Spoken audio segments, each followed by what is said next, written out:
President Obama wraps up a 4-day campaign swing out west today to bolster Democratic candidates for the November elections. Mr. Obama has his work cut out for him as several polls show Republicans poised to make some major gains on November 2nd. CBS News Chief White House correspondent Chip Reid has this report. President Obama came to Nevada to try to save the political life of one of his most important allies, Senate Majority Leader Harry Reid. I want to have a partner in the United States Senate named Harry Reid. With the state unemployment rate above 14% and Nevada ranking #1 in the nation in foreclosures, Reid has struggled to convince voters that the Democrats' economic policies have helped. I can't do it alone. I need your help. Man up, Harry Reid. Reid is running neck and neck with Republican Sharon Angle, a Tea Party favorite who blames Reid for the state of the economy. We want to pass down to our children and grandchildren liberty and freedom, not $13 trillion in debt.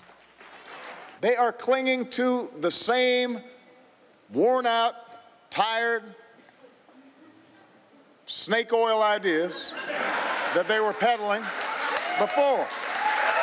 For the president, there's still plenty more of this before Election Day. Saturday, as he heads home from this western swing, he'll stop in Minnesota. Then next weekend, he'll hit the campaign trail for the final time before Election Day, with stops in Illinois, Ohio, Pennsylvania, and Connecticut. He'll spend election night watching the returns at the White House.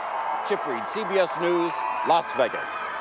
As Chip Reid reported, those Senate races are extremely tight. For a look at which party might ultimately take control of the Senate and 5 key races to watch, we're joined by CBS News political analyst John Dickerson. He's in our Washington bureau this morning. John, good to see you as always.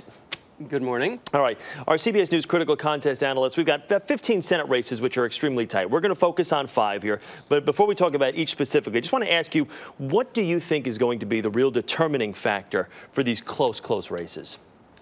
Well, of those 15, Republicans have to take 10 away from Democrats. In the 5 we're looking at, these are all Democratic seats that are threatened. They're toss-ups. The key will be whether Democrats can turn out their voters. They're dispirited, less enthusiastic than the other side, but the Democrats have, in most places, the better machinery to turn out those voters. So it's the machinery on the Democratic left, and on the right, the conservatives are incredibly enthusiastic, and whether Republicans can get that enthusiasm and get people actually to the polls. All right, time to man up right here. We're going to talk about the first of 5 here. Let's talk Nevada, where Harry Reid and Sharon Angle, I mean, they're in a battle right here, and the majority leader is in a little bit of trouble. As Chip mentioned in his piece, it's all about the economy there. The majority leader is in bad shape in that state. People are blaming him. His disapproval number is high, much over his approval number.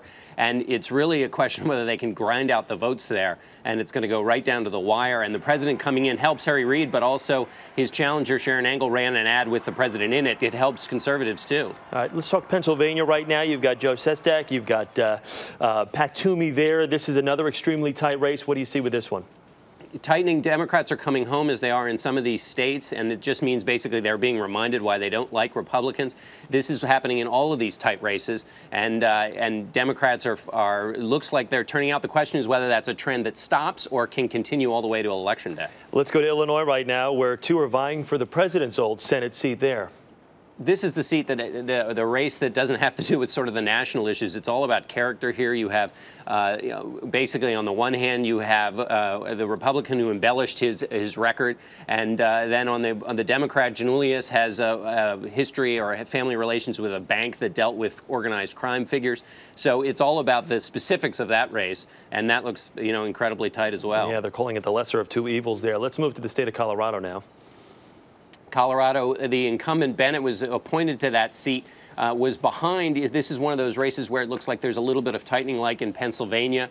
And Ken Buck, the Republican, is a Tea Party favorite. And they basically, in the end here, Bennett is surging. But again, it's a question of whether that's a little bit of a tiny surge that stops or whether that can continue to Election Day. And finally, let's round things out here with the state of West Virginia, the race to fill Robert Byrd's Senate seat.